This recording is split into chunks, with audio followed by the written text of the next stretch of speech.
తాగొచ్చావా? Cinema flop అయిపోయిందమ్మా. రే China ఇదిరా.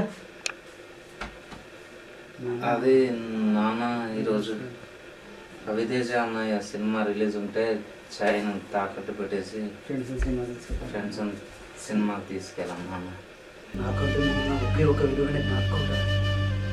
మొదటిసారి మీ అమ్మ ఎంతో ప్రేమకి ఇచ్చిన గిఫ్ట్. దానికి వాల్యూ ఏంటో తెలుసా నీకు?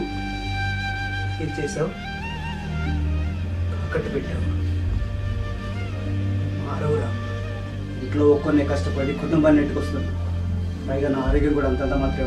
ఎప్పుడు ఏం జరుగుతుందో తెలియదు. దీనివల్ల తిండి కూడా తినబుద్ధి కావట్లేదు.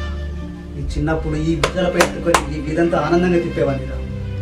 22 ఏళ్ళు వచ్చినా నువ్వు ఇంకా అదే భుజాలపై ఉన్నావు. నీ ఏజ్ పోరగాళ్ళు మంచిగా చదువుకొని జాబ్ చేస్తుంటే నువ్వు ఇంకా సినిమాలు శ్రీకాళ్ళు రవితేజ అంటూ ఇంకా ఈ తండ్రి మీద ఆధారపడి బతున్నావు.